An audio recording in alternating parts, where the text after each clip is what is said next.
Welcome back, everybody. A few stragglers still coming in. That's okay. We want to just try and keep on track if we can. So yesterday, I told everybody about our great new partnership with AFOA Manitoba that we're so excited about. And Lauren and Jen, our finance advisors, had an opportunity to present at their workshop a couple weeks ago here in Manitoba. And now Alan is back with us today to present for us. So I'm just going to give a little bio on Alan. So besides being my new BFF, Alan is a proud member of the Bananabe Cree Nation, and prior to taking the role of executive director with AFOA Manitoba, Alan has been involved with them as a board member and a founding board member. He's also served on the AFOA Canada Board of Directors. Alan is a certified financial manager and a certified Aboriginal professional administrator. Please join us in welcoming Alan to talk to you about achieving good governance practice through your mission. Come on up.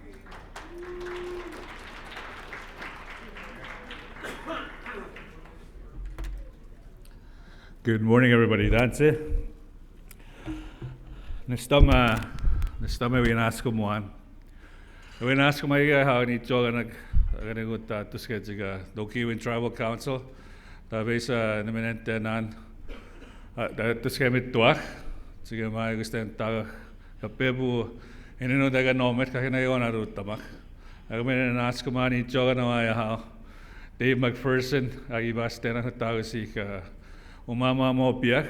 Sige mai gutamina gusten taga. Kasi tabura vaste na mak kakinayo na ruta mak kayo. Tara nas ko makisa. Kisiga mini ngayak. Te chaya kinino. Agami na nas ko man mina sige magi no kakino aber tiaguta. And I just wanted to start with, of course, thanking my new BFFs, apparently, right? Nokiwan Tribal Council, Govern Wise Alliance. As Chantal said, they were kind enough to come and help us with our conference a couple of weeks ago over there at the Victoria Inn. As he mentioned, my name is Alan Monroe. That's my English name. I don't know what my Cree name is. I don't want to know. It's probably something funny, right? It's always based on what the parents see, apparently. But I am from, she said, Bananabe Cree Nation, also known as Oxford House. And it's way up north, right? If you look on the map, if you know where Cross Lake and Norring House are, it's just east, it's just over here. They're bigger communities. But that's where I was born and raised, educated till high school. And then for some reason, I moved to the Paw, right? For some reason, I moved to the Paw, obviously to go to school, same old story, boy meets girl, wah, right? So that's why I'm here today to talk about not only board governance, a lot of it was covered by Priscilla in her presentation a moment ago, board governance and what that means. Although the presentation is titled, it's not up there yet, but not for profit, there we go. It really touches on everything we do in our communities, in our nations and organizations. Of course, governance is all about what? We just heard Priscilla tell us what it is. And really, to me, it's about making decisions, right? Governance, the day-to-day, the weekly, and into the future. So that's what we're going to do today. This applies to, again, everything that we do in our nations and organizations. And I'm going to try and finish by 12:30? So, well, I'll do my best. I'm not going to race through anything, but just to, at times, just touch on briefly a couple of the slides here and there. Okay, so again, I thank you very much for that opportunity. I don't like standing here, so don't mind me if I roam around a little bit and try and keep it interactive as possible. Any questions, just let me know, okay? So with that, we'll proceed. All right. Are we on? There we go. Anyways, as with anything else, we got to have a game plan in place to do what I need to do here today. The agenda, of course, is on governance, basics of board member duties, the board composition, and then, of course, the operations of a board. Right now, I just want to see how many of you are from Ontario. Raise your hands. Ooh, lots. Hey, ooh, Manitoba. Excellent, excellent. So, a good representation from both sides of the border. Okay, so that's excellent. The executive director, who's an executive director, CEO of their nation organization? Raise your hand. Hey, not too many.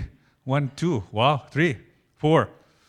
Okay, so we're going to talk about their role and the importance, of course, of having a leader in place to pursue, of course, the mission, vision of the organization, oversight, and a couple other topics, and then hopefully a wrap up by 12:30. Of course, you have to put me on before lunch.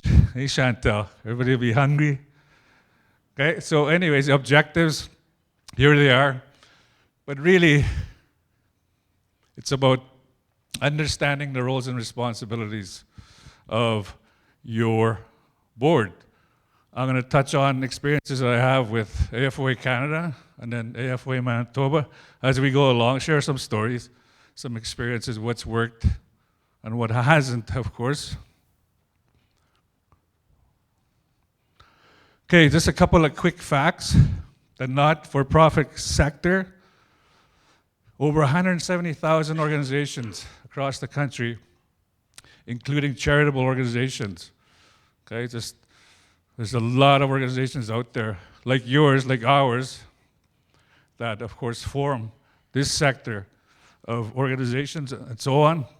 The economy, activity, close to $170 billion. That's a lot of money.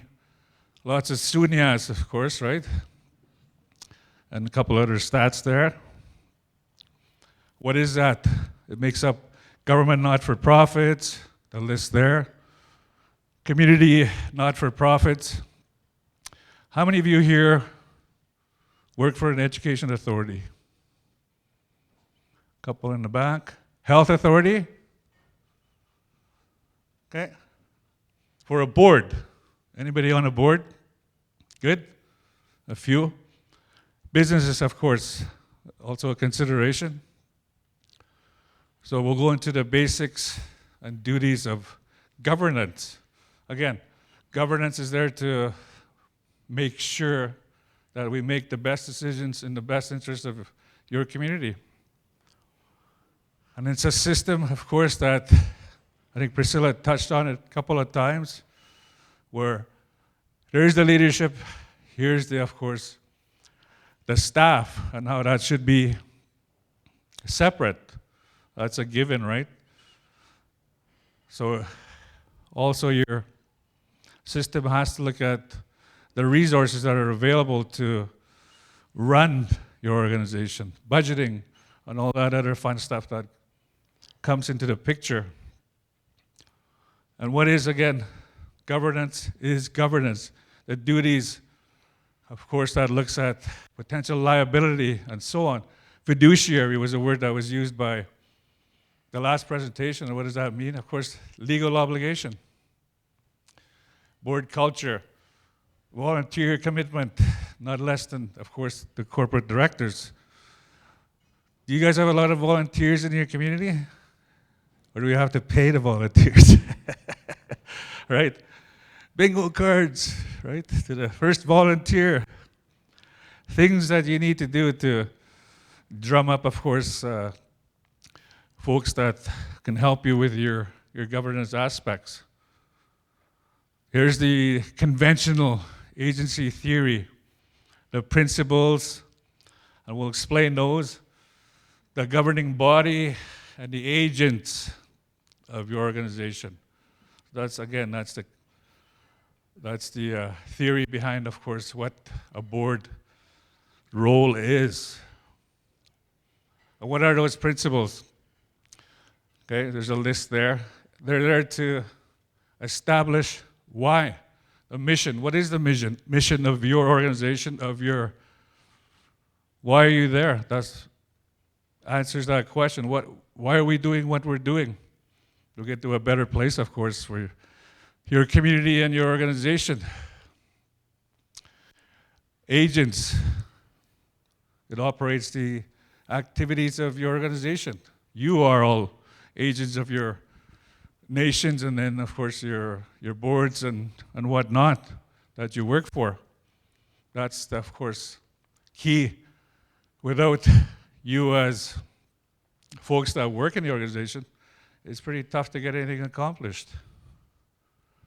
And then, of course, the governing body. Excuse me.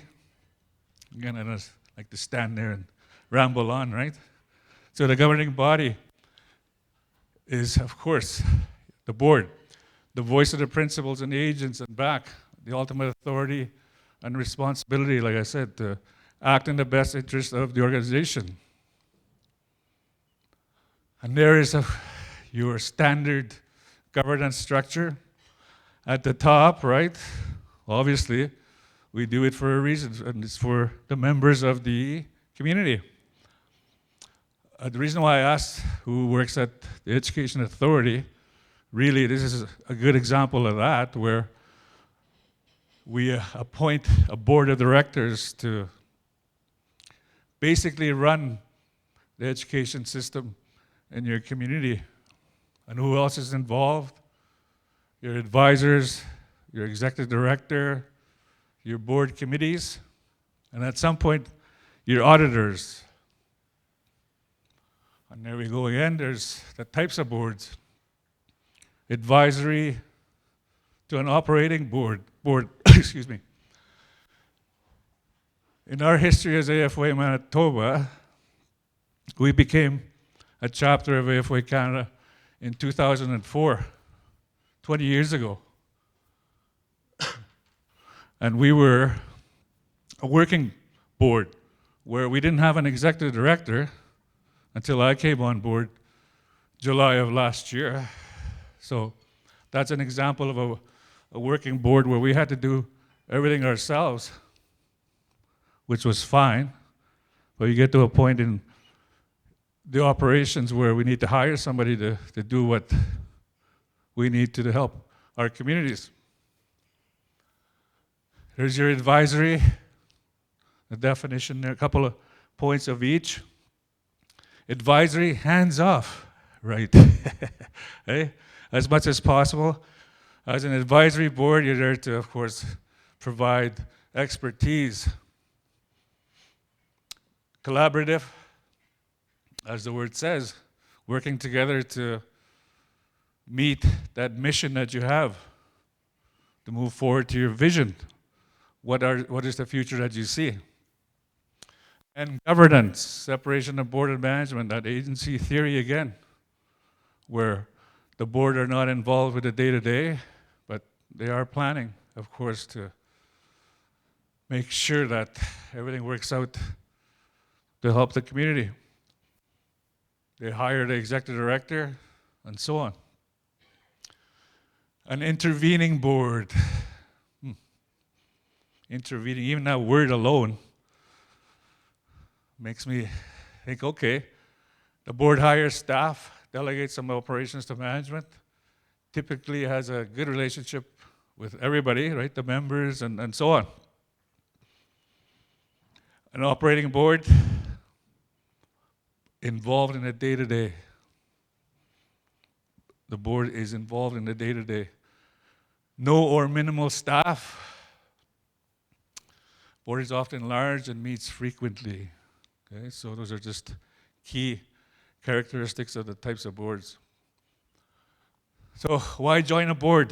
Again, this just says nonprofit, but why would you, who in your right mind would want to join a board, right?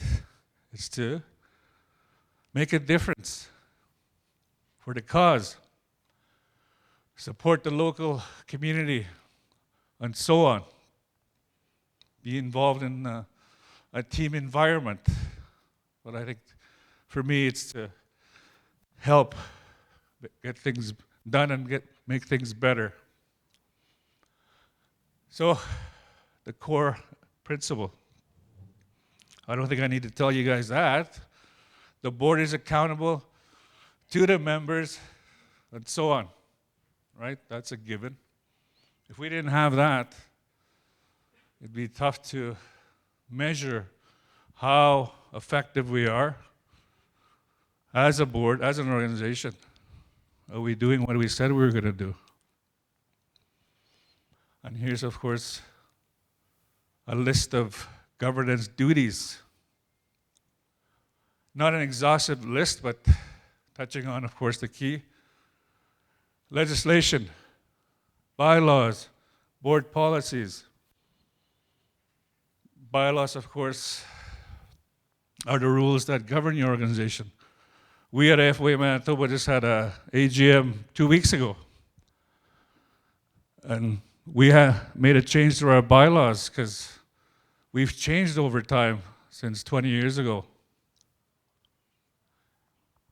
We've changed to a point where there's an executive director and then there's the board. We had to look at our current situation and did our bylaws fit? We had maximum number of board was 9. We changed it to 7. Because again, we don't need that many on the board. So we did a proposed resolution to our members to say that we want to change this, that, and so on. Thankfully, we had quorum. We reduced the number of members in attendance to have quorum. We didn't have a AGM last year because we didn't get quorum. We needed 20 people. We couldn't get 20, so we reduced it to 15. So hopefully that'll work, because it's important that we have an AGM every year to talk about what our plans are, what we've done. Board policies. I'm the executive director now. I'm hired on a contract basis. Do you think we have an HR policy? Not yet. I'm being honest. Not yet, but we have a finance policy. An HR policy will come into play next year, starting in April, if they renew my contract, right? Fred, you're in the crowd here. One of our board members is here. But that's how things change, right? From year to year. Year to year. Maybe they'll get me to be a full-time employee instead of a contract employee. And then, of course, that changes everything. Fiduciary, I mentioned that earlier. You often hear that in talks of treaties and everything else that impacts our nations. Fiduciary duty that the government of Canada has when it comes to dealing with our nations, right? That is so true. And what does that mean? It acts as a primarily for the benefit of another person. That is what being a fiduciary means. Not a lawyer, but I'm just taking the experiences that we've had and applying it there. Exercise the higher standard of care. We at FOA Manitoba have what is called Directors and Officers Liability Insurance, right? Because of this, because we have a duty to do what's best for our members. And by the way, this presentation will be shared with you through Chantel. So, what is the duty of care? Very important. Due diligence, you hear that a lot, right? Well, I do anyways, and I'm sure working with your community, due diligence, what is that? You got to ask questions to get to, of course. There's 2 R's that I want to share to this point. The elder probably shared 4 R's yesterday. I'll just add 2 more. But strictly from a nerd standpoint, right? I'm the biggest nerd you'll ever meet. Relevance and reliability. In order to exercise the duty of care, you must have information that's relevant. You must have information that's reliable. Right? Or else, you're not exercising that duty of care, duty of loyalty. Directors must act honestly and in good faith. Reasonable, right? Those are givens. We're there again to do what's best for our communities and organizations. Not allowed to profit.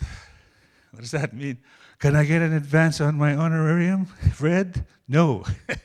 But that's just that thinking, right? The loyalty is to the organization, not personal. Sorry, Fred. Hey? All right, more instances, responsibilities. To act honestly, yes, that's a given. Due diligence, to exercise power, pay attention and take action, and duty of obedience. Yeah, I don't like some of the wording here, but all in all, it's about making sure that you always are aware what your responsibilities are and what that means overall in the end. Because when you make a decision, you make it as a group, right? When our board makes a decision, it's based on, of course, the majority. Like I said, there's 7 board members, so what's our majority? 50 plus 1. So 4 of them form that majority. It's based on their decision. Out of the 7, okay, directors again, over and over, repetitive. Must avoid situations where they have competing fiduciary duties. Always being mindful. You're being watched 24/7, right? Like Priscilla said. Whether you're on chief and council, whether you're on the education authority board, health authority, and directors must avoid both actual and appearance of conflicts. Again, we at AFOA Manitoba, we have a conflict of interest section in our bylaw, which, by the way, Fred, we're going to be reviewing at our board meeting November 26th. And that's what we do. We have a orientation with our board and make sure everybody understands that what their role is. Okay, so a couple of more nice points there. Objective standard, subjective. Objective is based on, of course, information that allows you to make a decision, yes or no. What's subjective? A gray area exists. Subjective without, of course, relevant and reliable information being put forward. What can be reasonably be expected from a person of his or her knowledge and experience? That's subjective. Delegation. I have some swag. If anybody asks a question, you're going to win some swag. So don't be shy. If not, I'll hand out the prizes after I'm done. Okay, so if you have any questions at any time, just raise your hand. So directors may be personally liable if the organization suffers a loss. I mentioned that we at AFOA Manitoba, we have to have insurance. If we make a boneheaded decision, right? Well, we won't, but what if somebody says that Monroe there with AFOA Manitoba said this, and I followed his advice, and it didn't work out, right? That bugger. So that's why it's important to keep this in mind. Business judgment rule. Okay?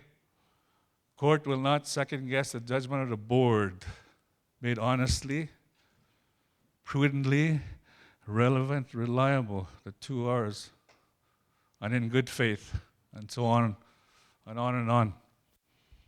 Decision can be wrong so long as it was done, of course, with the best information that's in front of you.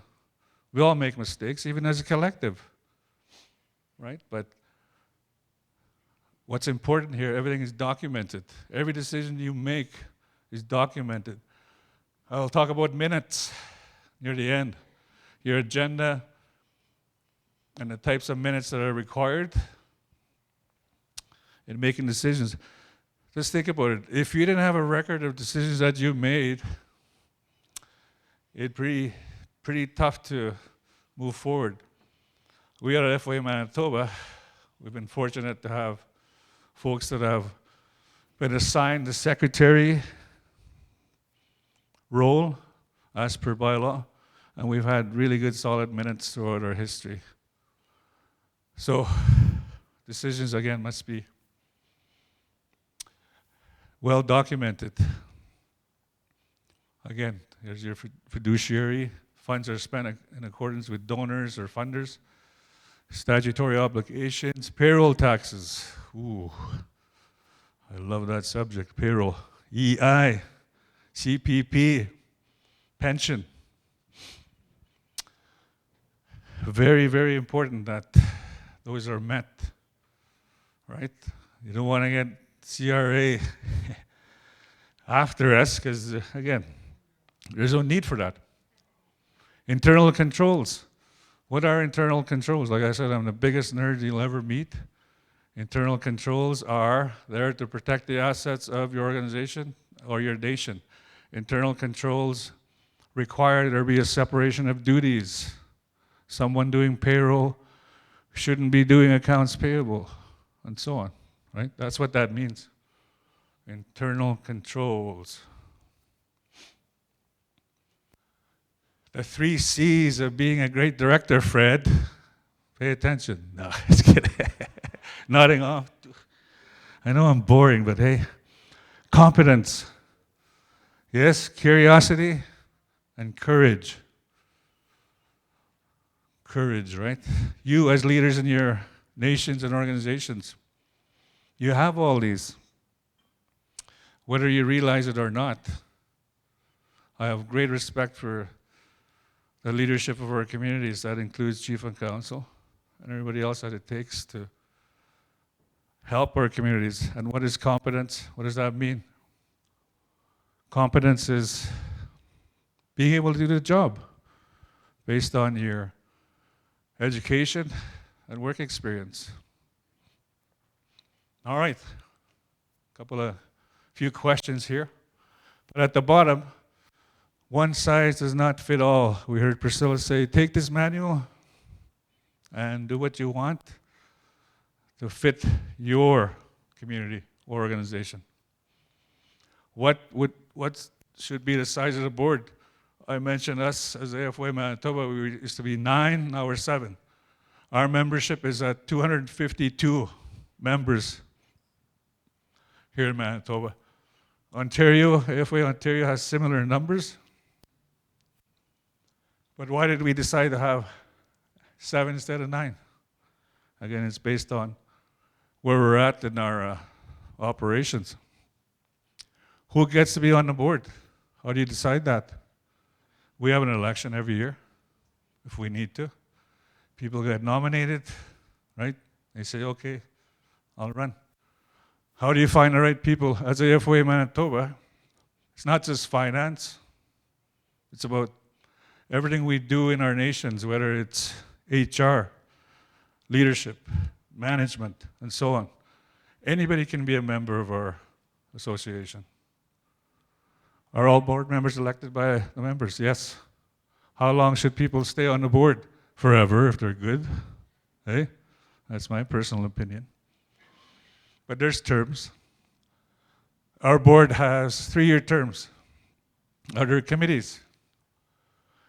And the last one, should you get paid for being on a board?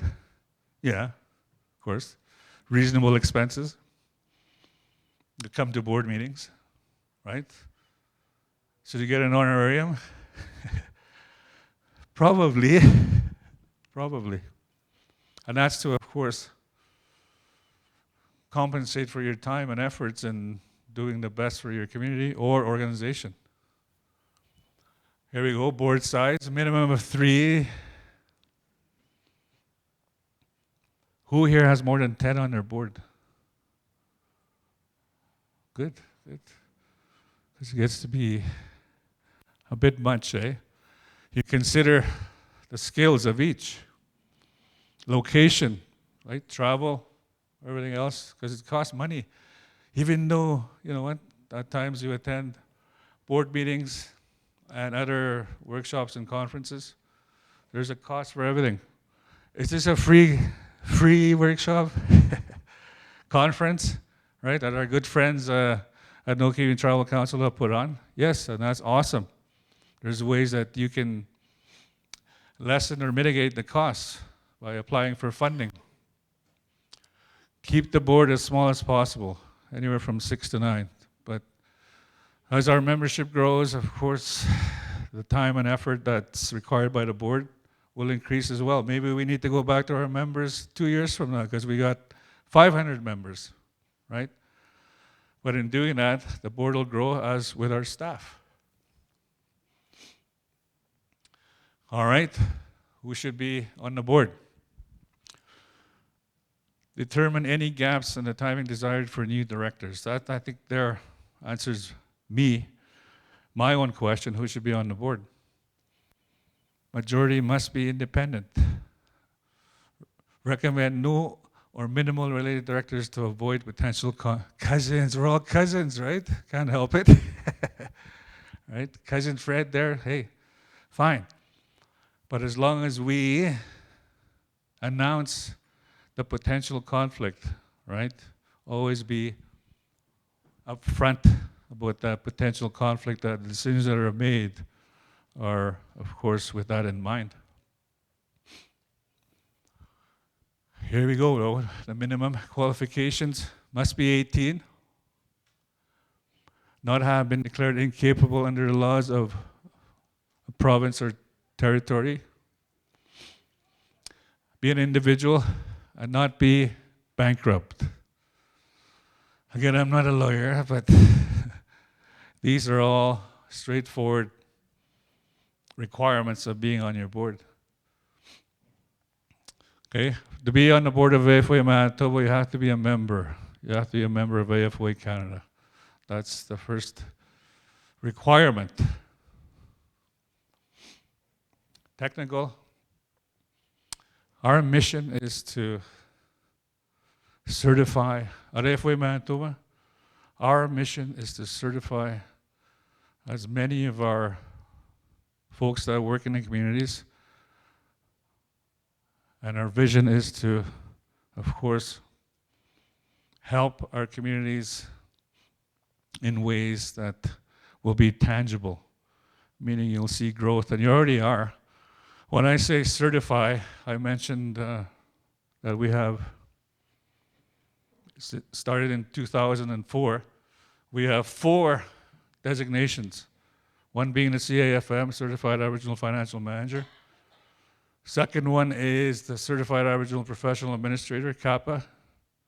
The newest ones, CIL, the Certified Indigenous Leader, and the Certified Indigenous Human Resource Professional. These are instances where we're meeting our mission by offering those instances for certification.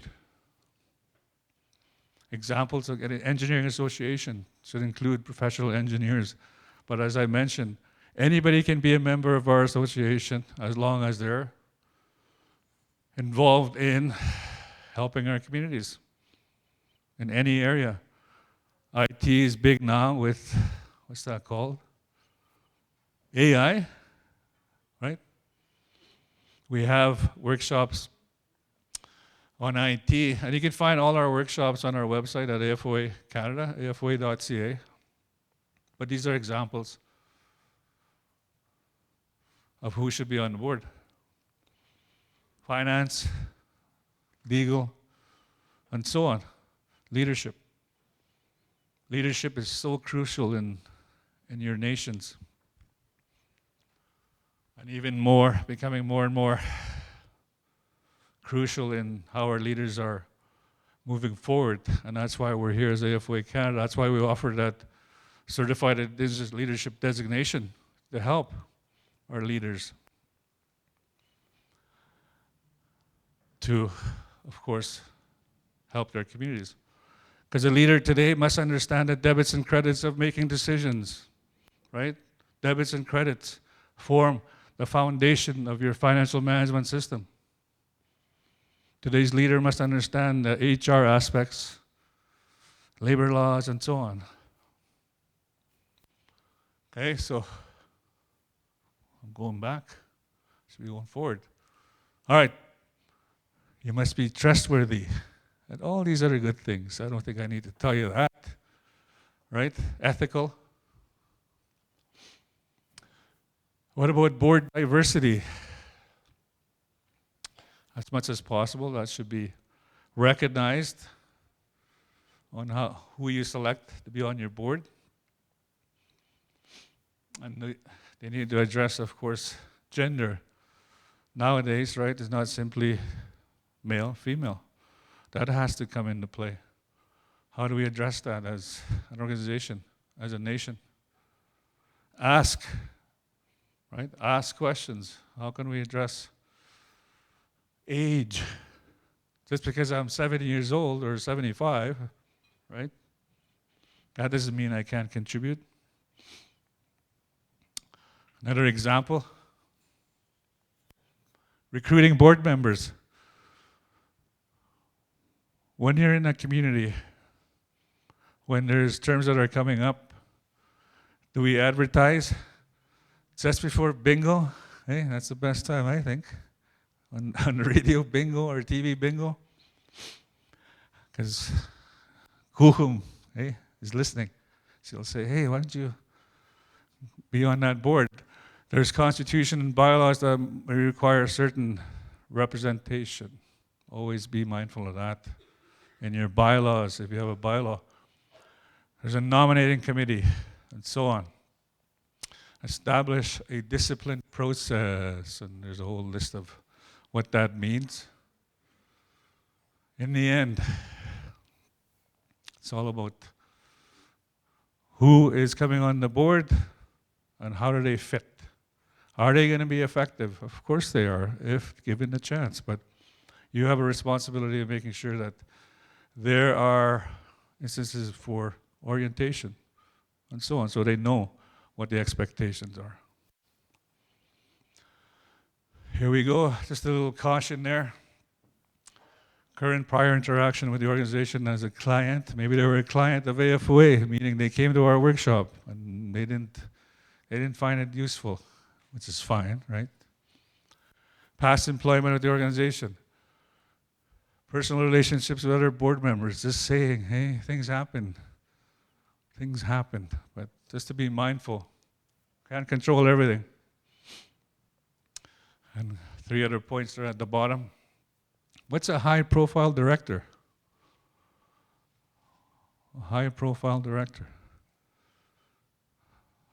To me, it'd be somebody like with a high profile coming on our board, like Wab Canoe. Maybe. Hey, Wab, come on board. Right? Why not? Nothing would be more exciting than that, to have a high-profile person come on and be an FOA member and become a member of our board. Political involvement. We at FOA Canada, FOA Manitoba, we are an apolitical organization, meaning that we don't regard who's in power. It doesn't make a difference to us if they're Pierre Poilievre or Justin Trudeau, who they're trying to kick out right now. Is he out? Keep me informed, current. But that's what that means. We don't think about those things. But we as a community, politics, right, has a role to play. Options. Okay. Contacts, friends, family, coworkers, existing contacts, existing non-board committee members, professional associations. So look at those. Recruiting firms. There's a lot of those out there. You get an email here and there asking. if you're interested. Electing board members, a lot of writing here.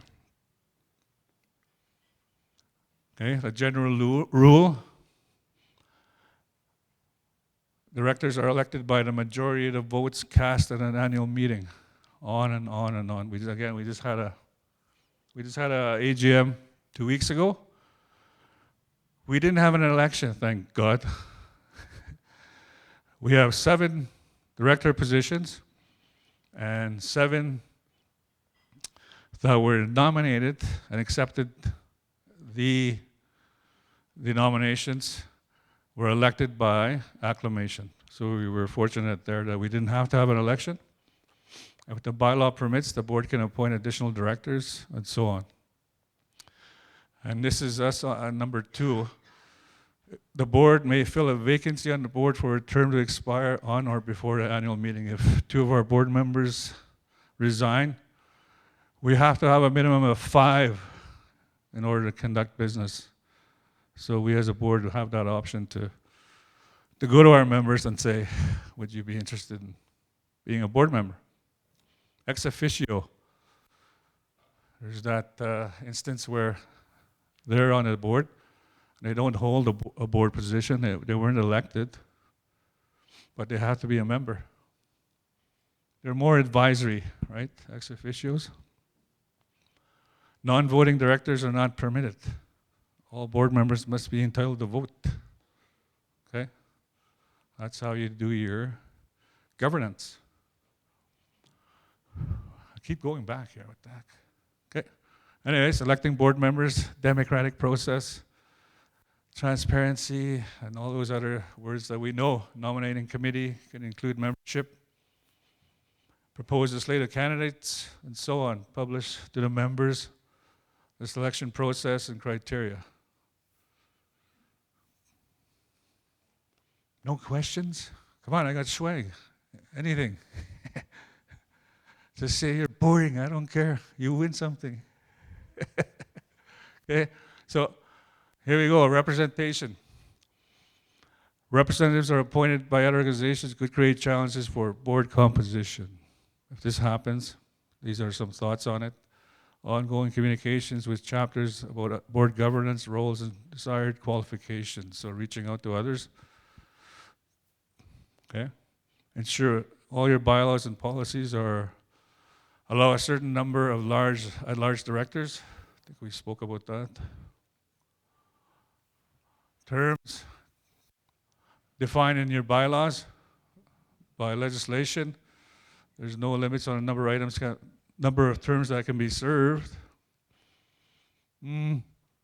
For us at AFOA Manitoba, for board officers, let's say the president, they cannot serve more than 4 terms as president. So 4 years, basically, right? So that's an example there.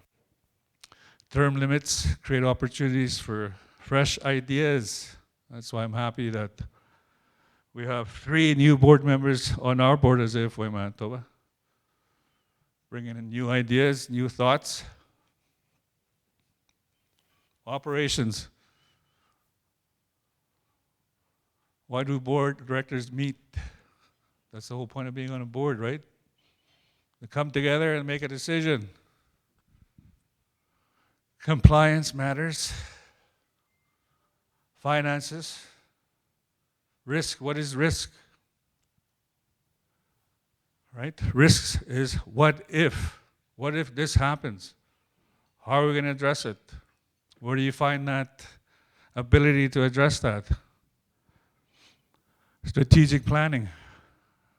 Our strategic plan at AFOA Manitoba is from 2020 to 2025, so we'll be revisiting that next year. And part of that is, how do we get more members? By doing this, yeah, that's part of it. You in Ontario, you raised your hands. Are you members of AFOA Canada? Raise your hand. No? Well, you can become a member. Right? Think of reasons why. And that's part of our strategic planning. The more members we have, the more opportunities we have to help. And of course, we monitor how we're doing. I think we're doing well now, right? Not that we weren't before. Yes, ma'am. Oh, a question. Wait, Jessica. It says here you're the executive director, Yes. right? Yeah. I don't. So your board gives their advice to you, and you take it to where?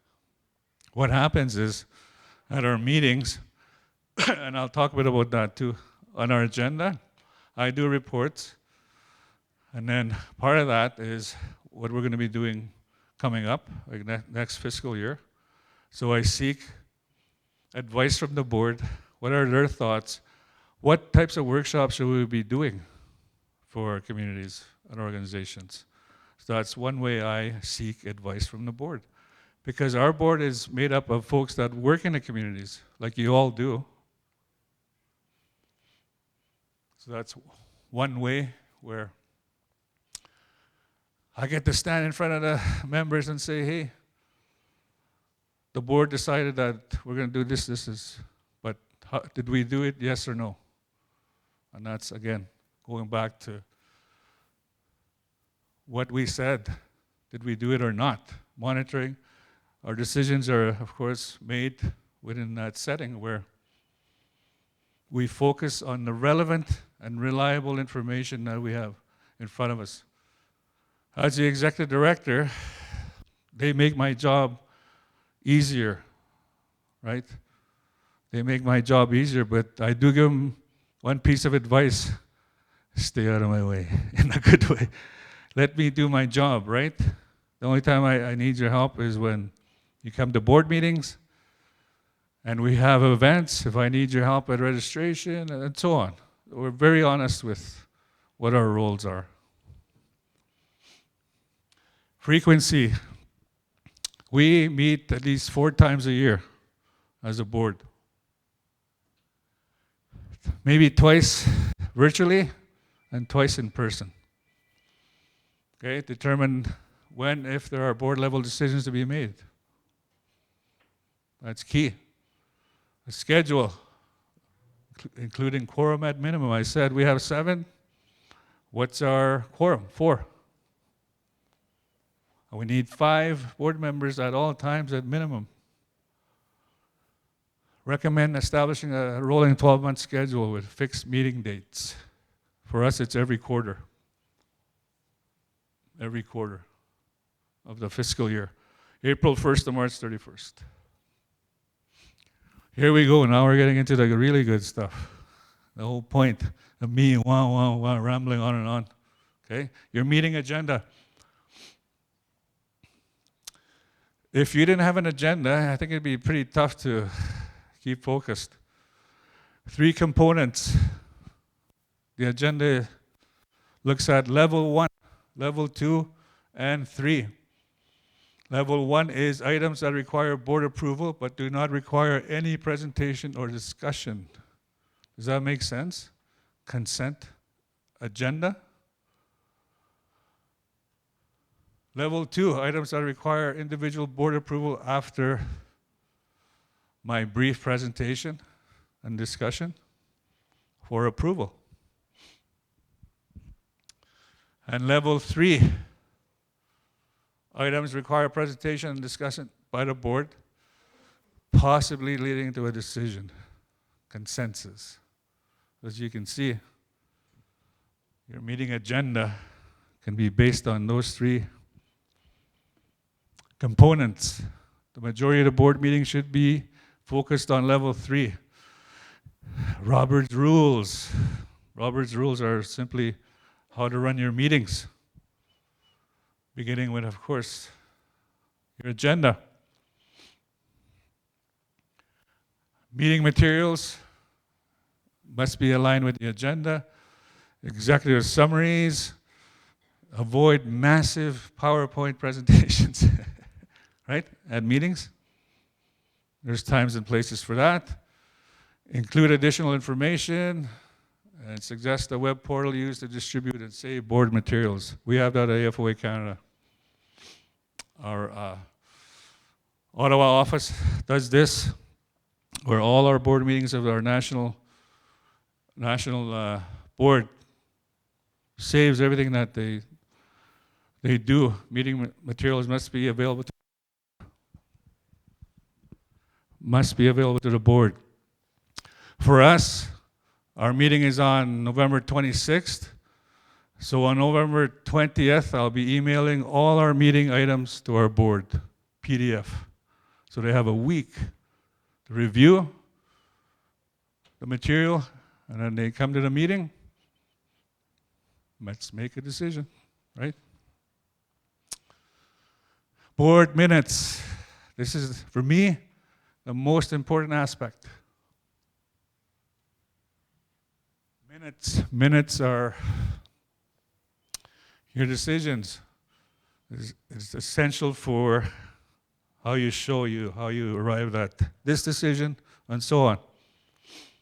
And I'll talk about types of minutes, and for us, which one we use.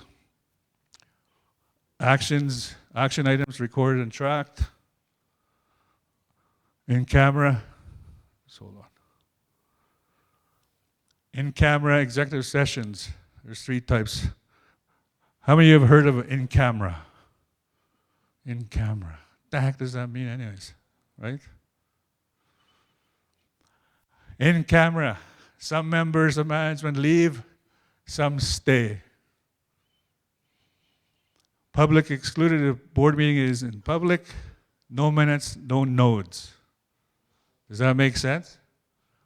Some members of management leave, some stay. Why is that? If some of the managers have to leave, conflict, confidentiality, right? That doesn't mean a decision is not made. In the end, it will be. But the discussion there, yes, ma'am.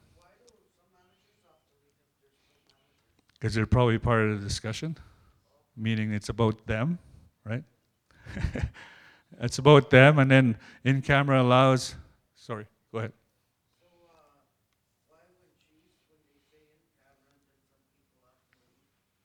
Like, counselors or stuff, why? More than likely, again, it's about them, right? It's about them, and then perhaps there's a perceived conflict. If they're part of that decision, then that conflict of interest might arise. It all depends on what the subject is being discussed, but basically in camera is the decision will be made, but based on the situation at that time and who the discussion is on, they have to kind of excuse themselves, and then the decision will be made. But yes, yeah, same.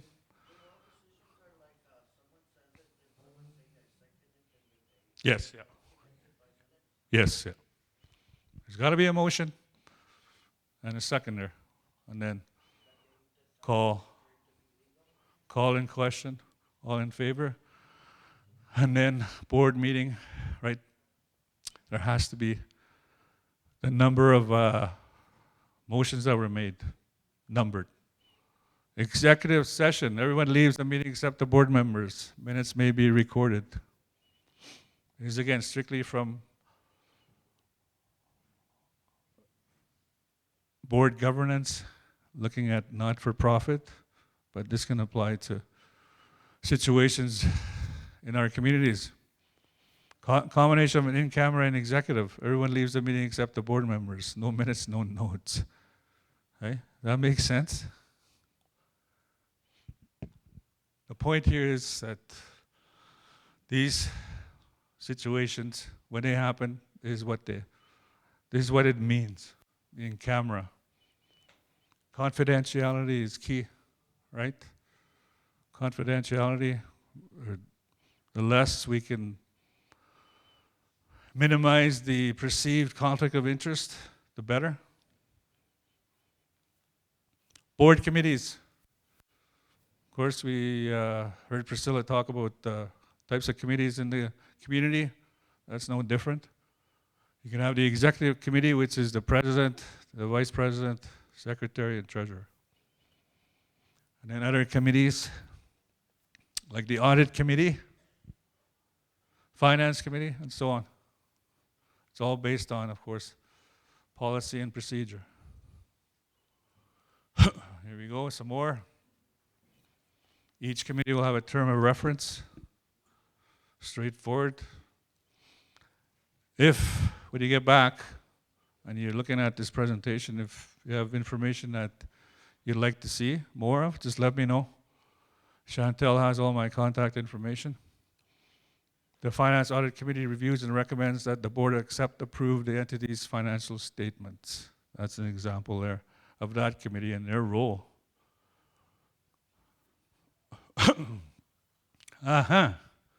Remuneration. To practice that word a few times. Remuneration. Remuneration for charity board members is prohibited under federal and provincial, right? For charities. You can't get paid. With our board members, they do not receive an honorarium at FOA Manitoba. They get travel expenses. They get their travel covered. Boards need to be very cautious about permitting directors to provide services for remuneration due to the potential for real or perceived conflict, like I said. Our board, we can't hire them to do any work for us because of this, right? It has that perceived conflict of interest. Everything has to be on the up and up. Board member protections. Ask questions, expect answers. That's a good one there at the bottom. The more you ask, the better. Meeting attendance. Who here has on their organization, if a board member misses so many meetings, they're out? Eh? That happens. And that's answering that first point. Fiduciary, we talked about that. Independent advice, certifications from management on key compliance items. Every year we have to do an audit. Every year we have to present to our members what our audit is at. Is it unqualified, and so on. Meeting minutes, we have to present those. Directors and officers insurance, I mentioned we have D&O liability insurance because that's a requirement. Yes, ma'am, way in the back there.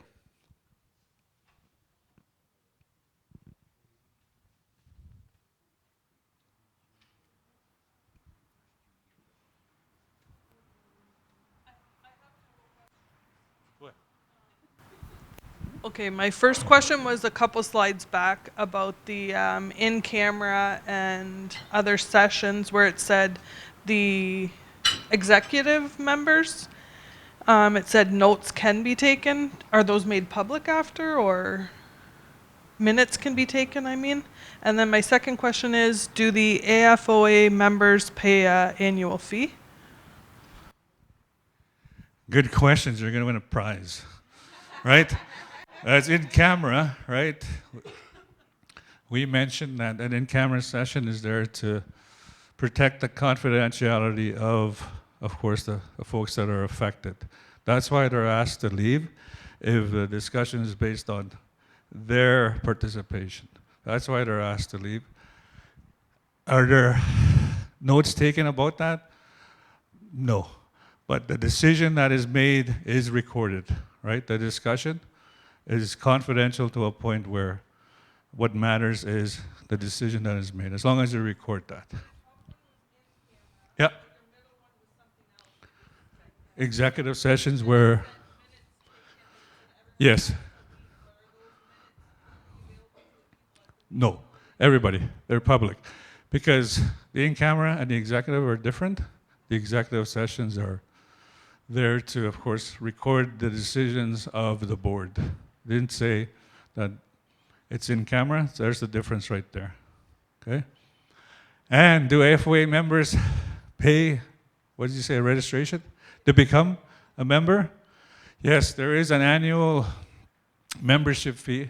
When you join AFOA Canada, depending on the type of member you are, an associate, a certified, an elder, or a youth, or retired, If you become a member and you are considered an associate member, it's for here in Manitoba, it's $310 a year. So that's very reasonable.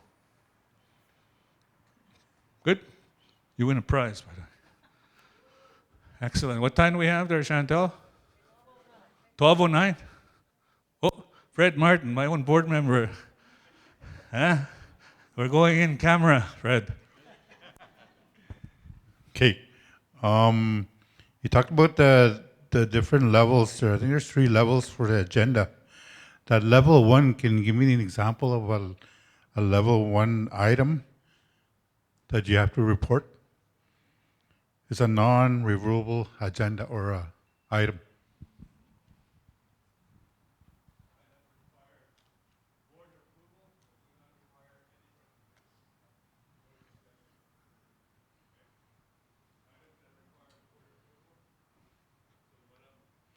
So that level 1, can you give me an example of?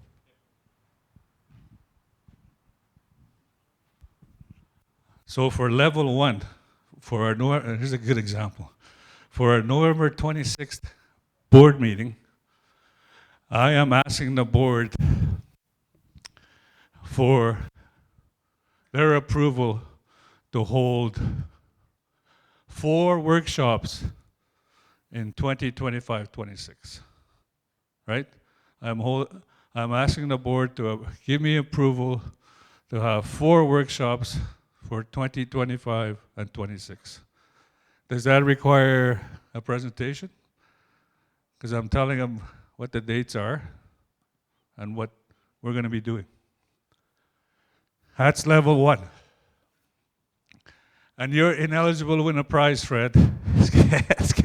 You're on the board. No, you're good, Fred. That's 2. I got 1 prize left. Where am I here? Aha. The executive director or the CEO, right? The one running the organization. Of course, they should be an expert in that field, right? Like, I'm the biggest nerd like you'll ever meet. I said earlier, AFOA Manitoba stands for Aboriginal Financial Officers Association. Ooh, I say that a few times, but we just go AFOA now. But that doesn't mean it's only restricted to finance. It's everything that it takes to help our communities and organizations, because finance is just the foundation of everything that we do. So it makes sense to hire somebody that has that background, an engineering association. Consider maturity of organization. We've been around 20 years already. Oh, smokes, that's fast. 20 years. But as AFOA Canada, we started in 1999. 25 years, just like that. Strength of the operational management. Financial health, proud to say we're doing well. And for your information, we do not get any funding, and that's fine. We don't need it, because again, our whole point is we're here to help the communities, and the way we do things is at a reasonable cost. Okay, extend the public exposure, interaction with clients, and so on. Example, me doing this, right? Doing a workshop. Oh, there we go. I'm going back there. You're going to win another prize. I'm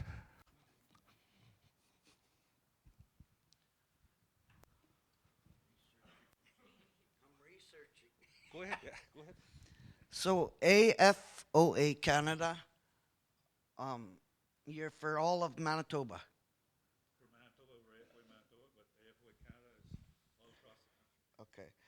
So for Manitoba, you provide resources to managers and financial managers? Anybody and everybody. Frontline workers or anybody and everyone? Of course, the ones that run the van offices, that run the facilities. So how do you get your, we have to phone and recommend or ask or for a workshop or a course or?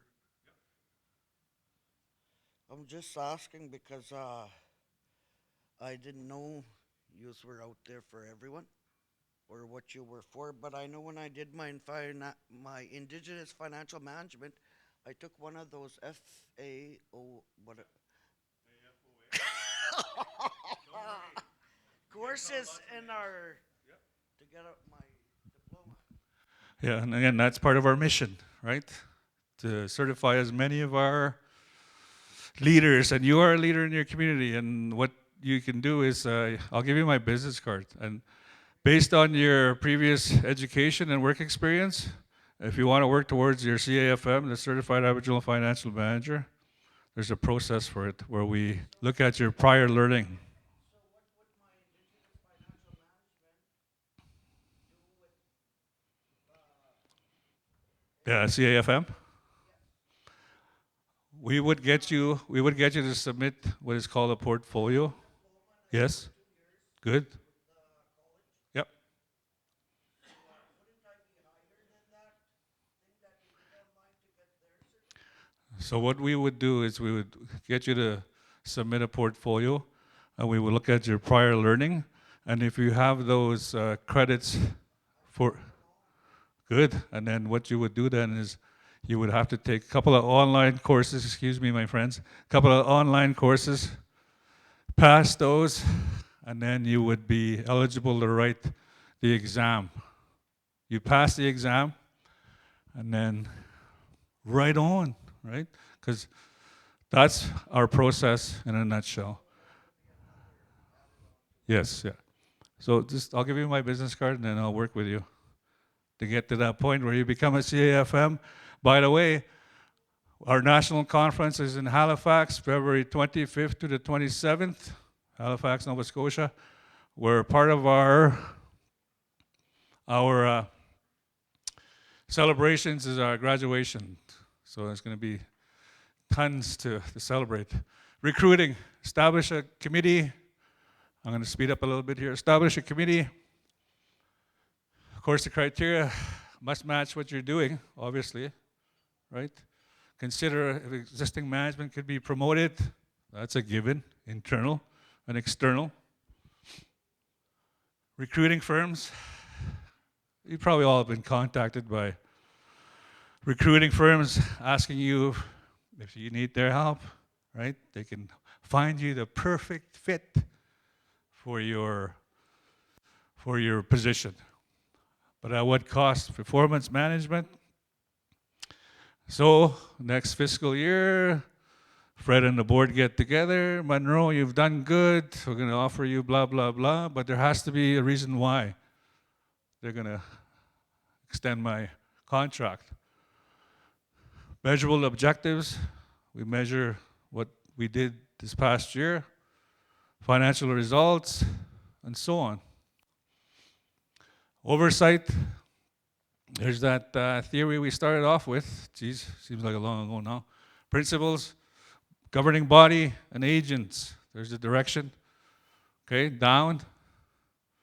Mission, legislation, strategic plans, and all that fun stuff, including the budget. That's your direction. Where do you go from point A to point B, C, and so on?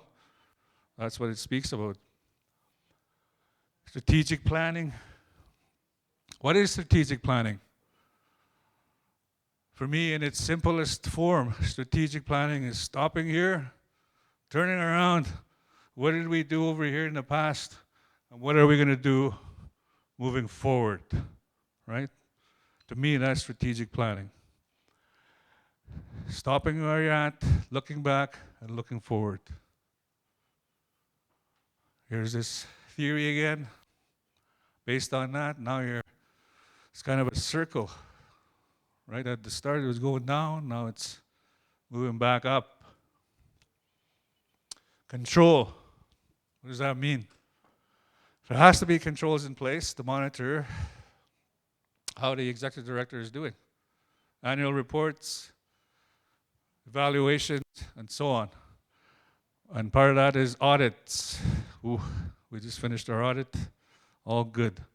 An audit does not provide absolute assurance. It provides reasonable assurance that your financial statements are what they are.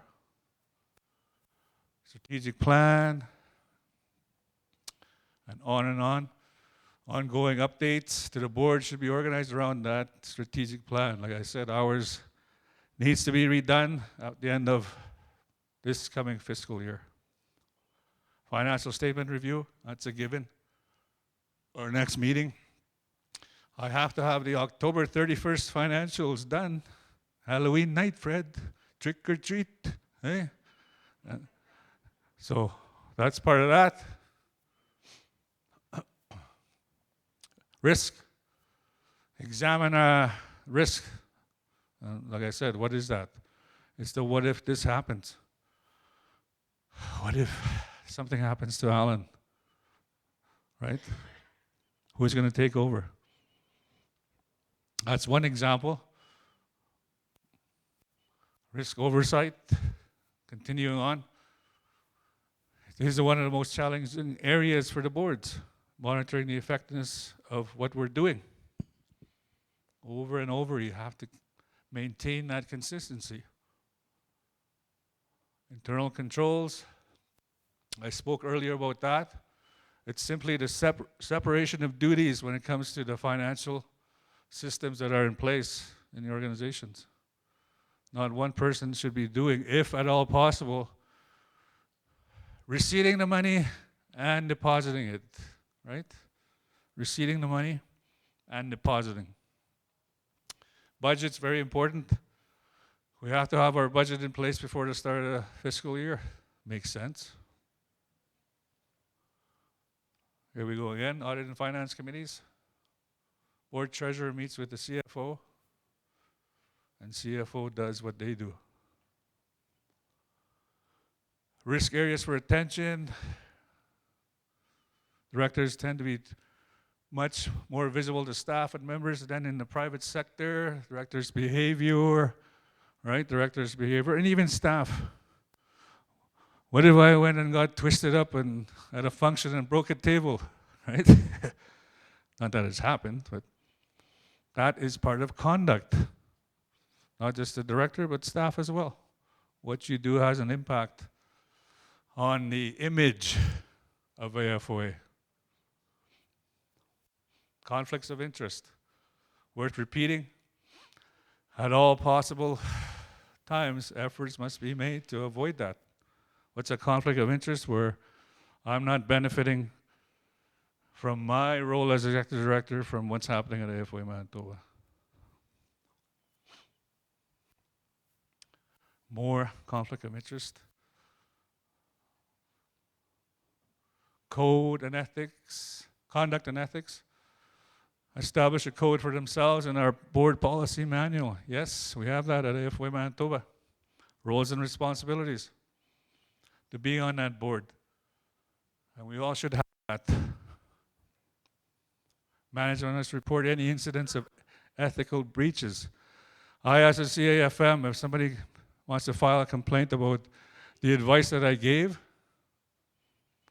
they have the right to file a complaint with AFOA Canada because I'm a CAFM and I provided advice.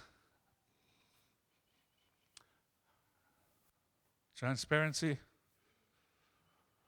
We all know what that is to our members.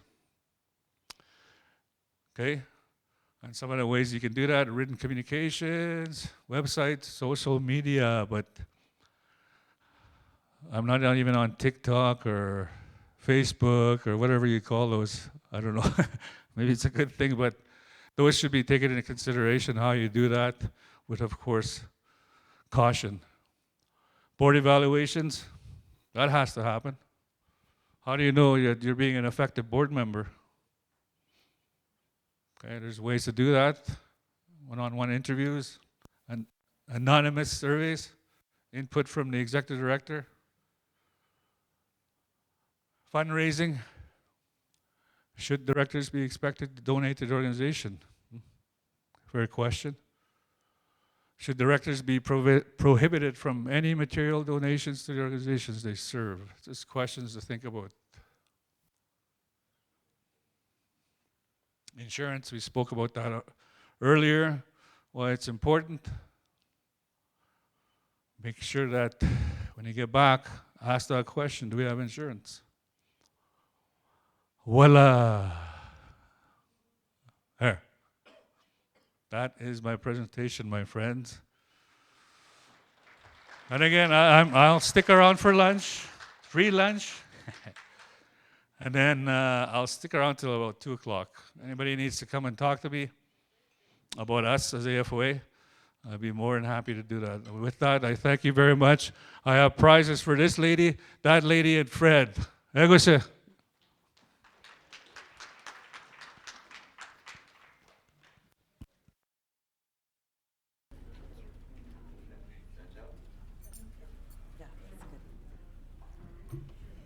Thank you so much, Alan. That was awesome. Tons of information. I just realized as you were going through it, at least through GovernWise, we've never had a session just solely talking about board governance. So that was really good. I love seeing the different types of boards, some of the best practices for recruiting the right board members, meeting minutes, agendas, again, tying back to fiduciary responsibilities. So that was a lot of really, really good information. So thank you so much. So we're going to have lunch, break for lunch until I believe we're at 1:30, Maddie, right? Back. And we are going to be back with Audrey Gilbo. And she's going to take you through the discussion with the journey away from lateral violence, which is going to be a really great presentation discussion. So have a great lunch. We'll see you back here at 1:30.